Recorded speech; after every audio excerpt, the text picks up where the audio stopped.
agora o teu Espírito Santo para que ela possa pregar com ousadia o Evangelho da paz, o Evangelho do amor. Que o Senhor possa usá-la nesta noite, dando a ela sabedoria, autoridade e unção, Senhor. Ó Virgem Maria, que a Senhora possa também estar conosco nesta hora, nos auxiliando, quando nós precisamos também da sua companhia, que a Senhora interceda ao teu Filho Jesus.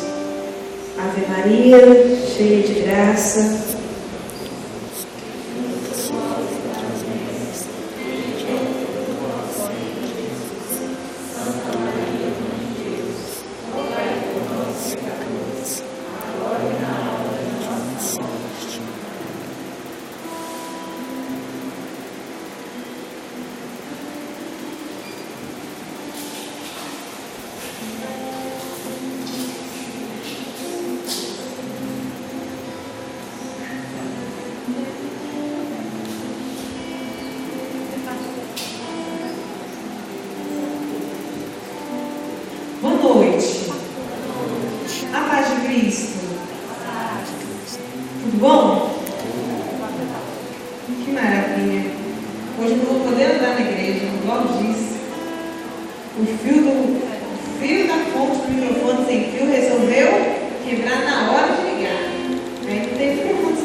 Quem já ouviu falar de Tobias?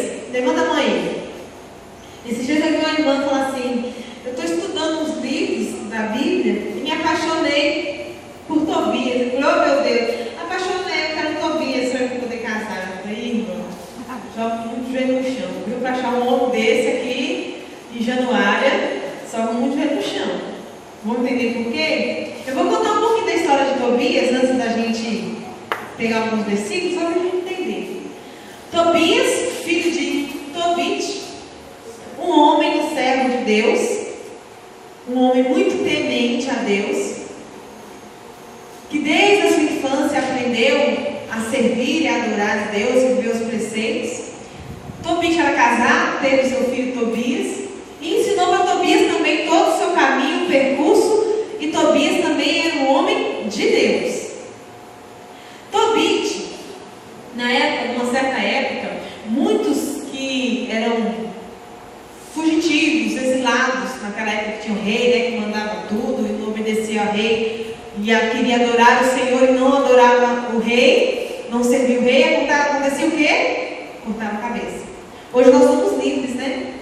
Para adorar, para crer, para servir, mas um certo tempo o povo que não se prostrava diante do rei e adorava o Senhor Deus, passava o quê? Morria. E aí nesse tempo, desses exilados, desses refugiados, fugitivos, eles acabavam morrendo em várias situações onde o rei mandava matar. E o que Tobit fazia? Pegava aquele povo, né, aqueles cadáveres, o povo já estava morto, pegava aquele povo, levava para sua casa, à noite no escurinho onde ninguém estava vendo, enterrava, né?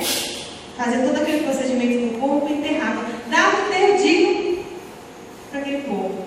Só que naquela época não era certo fazer isso. Não, ele tinha que morrer e apodrecer lá.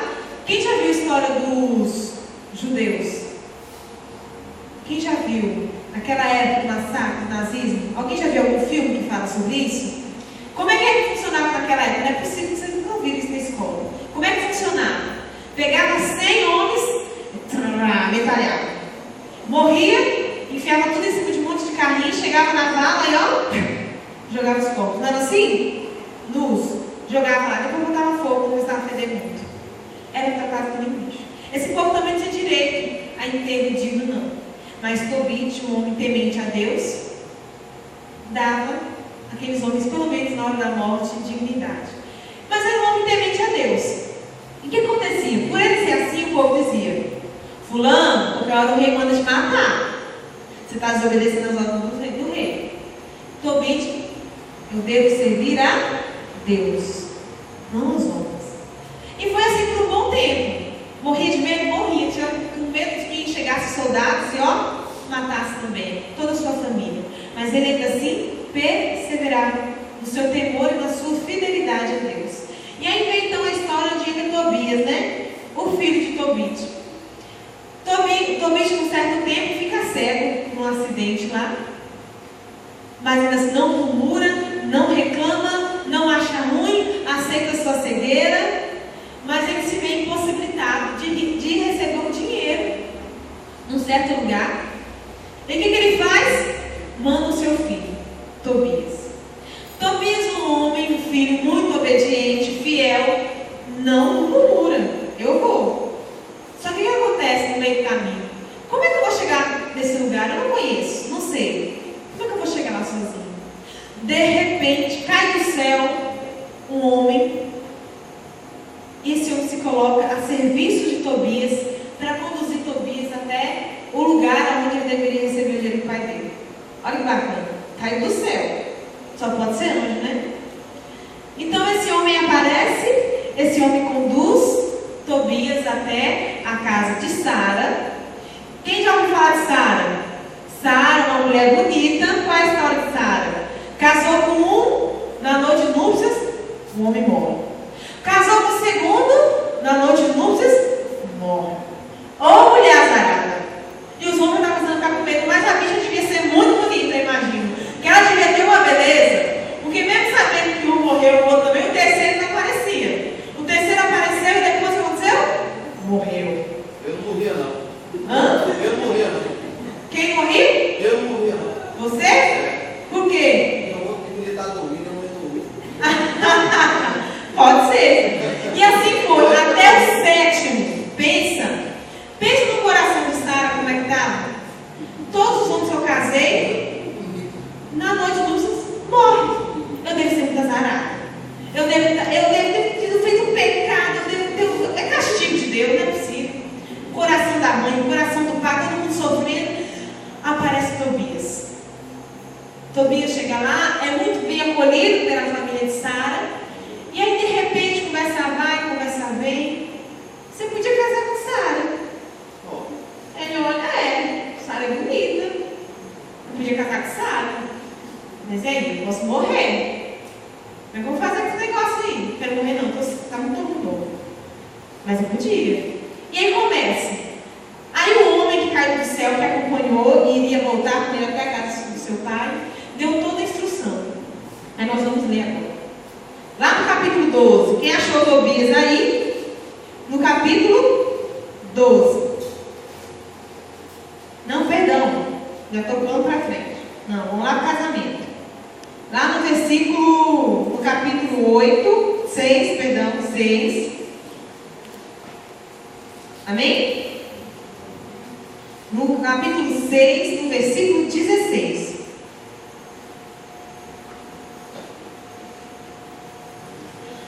Aí o anjo vai dizer assim, o homem que acompanhou Tobias: ouve-me e eu te mostrarei sobre quem o demônio tem poder. São os que se casam, banindo Deus de seu coração e de seu pensamento, e se entregam à sua paixão como o cavalo e o burro, que não tem entendimento. Sobre estes o demônio tem poder. Tu, porém, quando te casares e entrares na câmara nupcial, viverás com ela em castidade durante 3 dias, e não vos ocupareis de outra coisa senão orar juntos. Na primeira noite queimarás o fígado do peixe, e será posto em fuga o demônio. Na segunda noite serás admitido na sociedade dos santos patriarcas. Na terceira noite receberás a bênção que vos dará filhos cheios de saúde. Passada esta terceira noite, aproximar-te-ás da jovem no temor ao Senhor, mas com o desejo de ter filhos, que com o ímpeto da paixão obterás assim para os teus filhos a bênção prometida à raça de Abraão. Então o anjo falou com Tobias. Os outros todos, pela beleza de Sara, queriam simplesmente a concupiscência, né? Mas aí Tobias chega e o anjo explica que até então ele não sabia que era anjo. Nós vamos fazer o seguinte: nós vamos entregar esse casamento a Deus. E a palavra vai dizer que de fato assim Tobias fez. Quando acontece depois do casamento, a mãe de Sara já prepara até a cova no dia seguinte. Amanhece o dia, ela fala: abre o buraco, porque vamos lá buscar o defunto. Mas não. Na noite, nas 3 noites, o que Tobias faz? Ele é obediente àquilo que o anjo instruiu. E quem é o anjo senão o mensageiro de Deus?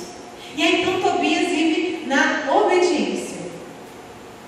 Tobias era obediente ao seu pai, porque quando ele aceita seguir até a casa de Sara, sem conhecer o caminho, ele vai com pura obediência ao seu pai e ao Senhor. Quando ele se decide casar com Sara, ele vai na obediência à palavra do Senhor. E quando ele vive esses 3 dias de castidade na oração, ele vive pela obediência à palavra ao Senhor. E aí então passa. E Tobias se casa. E Tobias recebe um baita de um dinheiro de um dote de Sara. E fica bem de vida com Sara. E resolve então voltar para a casa do seu pai, para apresentar Sara, para levar aquilo que era do seu pai, que cumpriu a missão. E naquele momento então, quando ele chega na casa de seu pai, ele vai então descobrir que aquele homem que caminha com ele todo aquele tempo, ajudando, ensinando, era um anjo enviado do Senhor. Ao mesmo tempo, o pai dele, que fica cego, vai compreender que era necessário que ele vivesse aquele momento de cegueira, de dificuldade, de tribulação, porque o Senhor, não como uma provação, mas o Senhor estava dando àquele homem todas as situações para que ele pudesse permanecer fiel à obediência dos preceitos da palavra do Senhor. Tem hora que a gente fala assim: Senhor, mas eu sou tão fervorosa, porque eu sou tão fiel, eu rezo o texto, eu vou à Santa Missa, eu vou ao grupo de oração, na minha casa, na minha rua, no cenáculo, eu participo. Aparentemente, Senhor, a minha vida é uma vida correta. E por que eu tenho passado por tantas tribulações? Quem já se perguntou isso aí? Quem já questionou isso no coração? A palavra vai dizer que quando o pai de Tobias fica cego, ele nem reclama, nem questiona, ele não murmura. Mas a gente tem a tendência a murmurar. Quem é que nunca murmurou na vida aí? No momento de dificuldade? Se falar que não, nós estamos mentindo. Não é verdade? A gente reza, mas no momento de dificuldade a gente reclama, porque o coração toma de aflição. E aí no capítulo 12, no versículo 13, o Senhor vai dizer assim: mas porque eras agradável ao Senhor, foi preciso que a tentação te provasse. Mas porque era agradável ao Senhor, foi preciso que a tentação te provasse. É fácil ser fiel ao Senhor quando está tudo bem? Quando a maré está calma, o jardim está florido, o sol está raiando, o dinheiro está, o bolso está cheio de dinheiro, né? A feira está cheia lá no armário, está tudo fácil, tudo bom, está estudando, tem um bom trabalho, a família está linda, igual de desenho animado, tudo perfeito. É fácil assim, não é? É bom assim, não é? Louvar o Senhor assim? E quando o dinheiro está longe, fora do bolso, o armário está quase vazio, a saúde não anda muito bom, o emprego está assim, tá difícil, está pesado, está por um fio, o amor já não está mais aquele, o entendimento já não é o mesmo, a mulher ou o marido que casou já não é aquele lindo, maravilhoso que estava no altar. Eu acordo e eu acho uma mulher linda e maravilhosa, ou mais, né? Do que na época do casamento, na época do altar. E eu olho tudo aquilo e vejo: meu Deus, é fácil? E aí? Mas, porque é precioso, agradável ao Senhor, é preciso que passamos por tentações. Passa um pouquinho as páginas. Vamos lá para 1244. Eu até colei aqui para poder ficar mais fácil para a gente achar. 1244. Nós vamos ver a história de um profeta agora. 1244. Amém? Jonas. Perdão, tem gente que não é a Maria, né? Aí é sacanagem. Jonas você não conhece, né? Quem que vai contar a história de Jonas? Jonas, profeta, escuta o chamado do Senhor e Deus dá uma ordem a Jonas, não é assim? Vamos ler o versículo 1, o 2 e o 3. A palavra do Senhor foi dirigida a Jonas, filho de Amitai, nestes termos: levanta-te, vai a Nínive, a grande cidade. Que foi? Capítulo 1, versículo 1. Capítulo 1, versículo 1.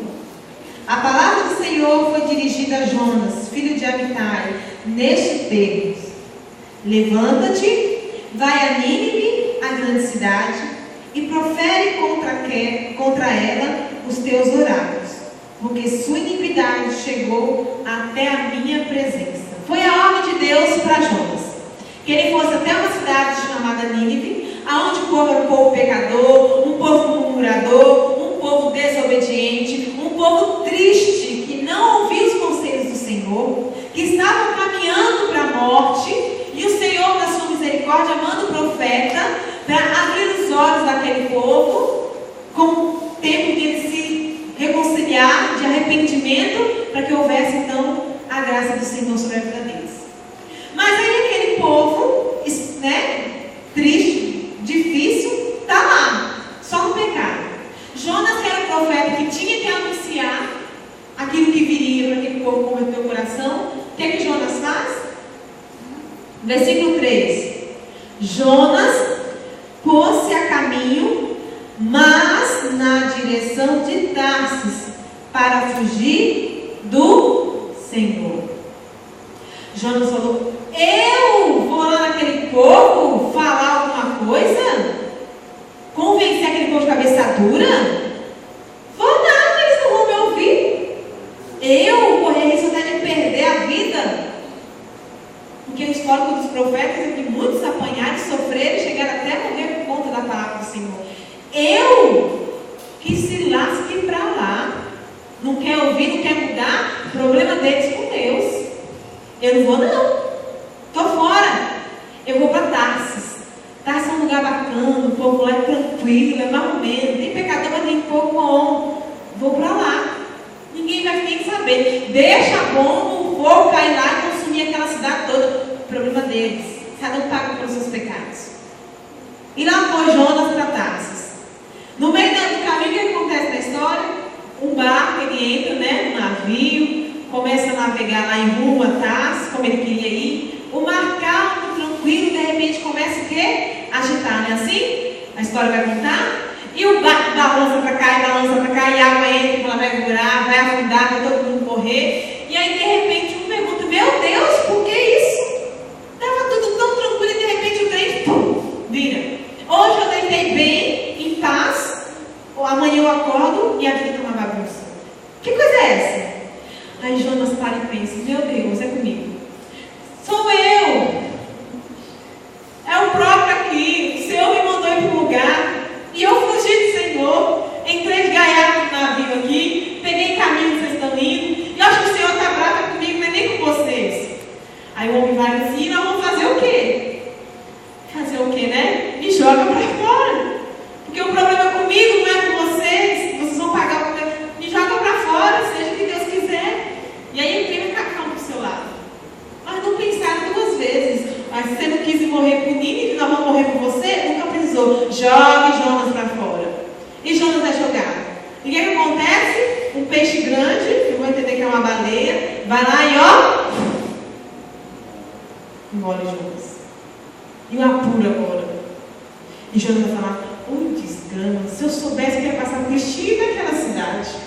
2 minutinhos eu pregava aquele povo, 10 minutos. Fazer uma pregação em 10 minutos, Senhor.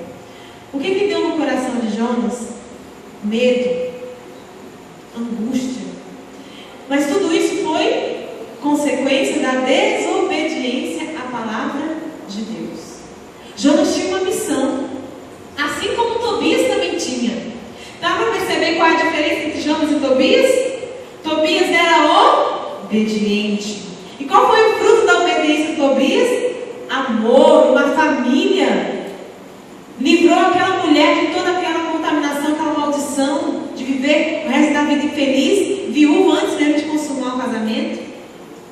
O seu pai voltou a enxergar pela obediência aos mandamentos e à lei de Deus. Porém, Jonas, na sua desobediência, qual foi o castigo? Esteve à beira da morte. Medo, da aflição, da turbulência. Mas Deus é misericórdia, não é? No final das contas, Jonas foi o que ele tinha que fazer, né? Ainda consegue reclamar mais um pouco e murmurar, um pouco difícil no final da história, mas em paz. O peixe devolveu ele para fora, não sei porquê, ele estava ruim demais, ou estava com dó também, botou ele para fora para ele poder cumprir a missão. Mas nós temos 2 pontos, 2 lados: obediência e desobediência. Se nós formos pegar o Novo Testamento, nós vamos perceber também histórias que vão nos levar a contemplar essa obediência e desobediência. Qual é o maior exemplo de obediência na Bíblia, no Novo Testamento para nós? Quem pode dizer? Quem arrisca falar aí? a Virgem Maria. Eu vi uma pregação um dia que me tocou muito o coração. E a pessoa dizia assim: quer ser agradável ao Senhor? Quer ter uma vida íntegra? Ser dos conformes? Entre na forma de Nossa Senhora. Seja formado em doce Nossa Senhora. Que é o maior exemplo de obediência. Aceitou tudo, sem questionar. E eu entendo que foi a maior provação, porque eu aceitei dar à luz, sem ser casada, sendo virgem. Eu aceitei dar à luz, dei à luz, cuidei, entreguei toda a minha vida para cuidar dessa criança. Aos seus 30 anos de idade, de repente muda tudo. Esse homem começa a pregar, começa a arrastar uma multidão em torno dele. Ele começa a sumir para lugares sem me avisar, sem falar para mim onde é que ia e qual que voltava. E ainda por cima, depois de me ensinar para aquele povo tudo, que nós todos éramos irmãos, filhos e mães, e não tinha, ele não estava preso somente a mim, mas ele estava por todos. Ele deixou de ser aquele meu menininho que eu cuidei, que eu dei a minha vida, que eu anulei por ele. E depois de 3 anos eu tive que olhar ele na cruz, sendo pregado na cruz, dando a vida para aquele tanto de povo, e eu não pude reclamar, não pude falar nada. Eu falei: ei, e cadê? Cadê o fruto de tudo aquilo que eu dei? Maria não teve direito. Aí eu entendi, não é direito, ela era obediente. Foi a vocação de Nossa Senhora, foi o chamado de Nossa Senhora, dar à luz aquele que daria a vida por nós.